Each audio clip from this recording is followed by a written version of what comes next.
স্থায়ী জলাবদ্ধতা নিরসনে যশোরের ভবদহ এলাকা পরিদর্শন করেছেন ৩ উপদেষ্টা।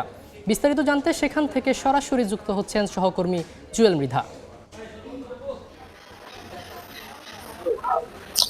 যশোরের যে ভবদায় জলাবদ্ধতার সমস্যা, সেই সমস্যার স্থায়ী সমাধানের লক্ষ্যে আজকে অন্তর্বর্তী সরকারের পানি সম্পদ মন্ত্রণালয়ের উপদেষ্টা, কৃষি মন্ত্রণালয়ের উপদেষ্টা এবং দুর্যোগ ব্যবস্থা মন্ত্রণালয়ের উপদেষ্টারা আজকে ভবদায় এলাকা পরিদর্শন করেছেন। তারা স্বচক্ষে দেখেছেন, আসলে এই অঞ্চলে মানুষের দুর্ভোগের বিষয়টা দেখেছেন এবং পরিদর্শন শেষে তারা একটা ব্রিফিং করেছেন।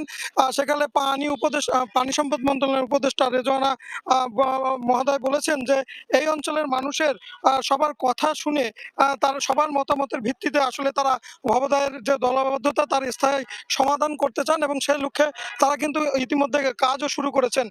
তিনি জানিয়েছেন যে ইতিমধ্যে যে উদ্যোগ নেওয়া হয়েছে, আমডাঙ্গা খাল সংস্কারের খননের একটি উদ্যোগ নেওয়া হয়েছে, সেটি সেনাবাহিনীর তত্ত্বাবধানে চলবে। এছাড়া পানি সেচের মাধ্যমে পানি সরানো হয়েছে, যার ফলে এবছর কিন্তু প্রায় 17,000 হেক্টর জমিতে এই অঞ্চলের মানুষ ধান করতে পেরেছে।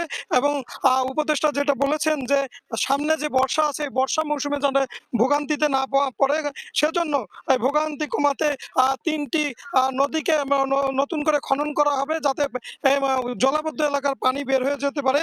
এবং তিনি আরো জানিয়েছেন যে ভবদাল এলাকার মানুষের এই যে দুর্ভোগ, এই দুর্ভোগ থেকে সময় যে প্রকল্প চলবে সে সময় দুর্ভোগ আরো বাড়বে, সেজন্য এই অঞ্চলের মানুষকে ত্রাণ সহায়তার আওতায় আনা হবে এবং এখানকার বিদ্যুতের মূল্য সাশ্রয়ী করে দেওয়া হয়েছে, যাতে স্থানীয় উদ্যোগে পানি সেচের মাধ্যমে জলাবদ্ধতা কমানো যায়। এবং এখানকার যে জনগণ, যে ভুক্তভোগী মানুষ, তারা বলেছিল যে এখানে ক্ষুদ্র ঋণের একটি জটিলতা আছে, তারা এই ক্ষুদ্র ঋণের এবং কৃষি ব্যাংকের ঋণের থেকে মুক্তি চান।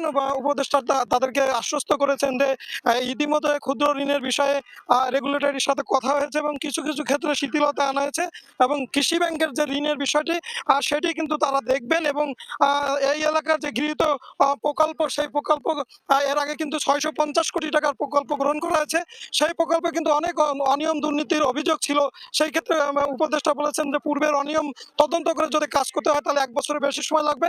তারা একই সাথে কাজ করতে চান, পূর্বের অনিয়মের তদন্ত হবে এবং নতুন প্রকল্প নেওয়া হবে, যাতে এই অঞ্চলের মানুষ তাদের ভোগান্তি থেকে মুক্তি পান। যশোর থেকে ছিল আমার কাছে সর্বশেষ।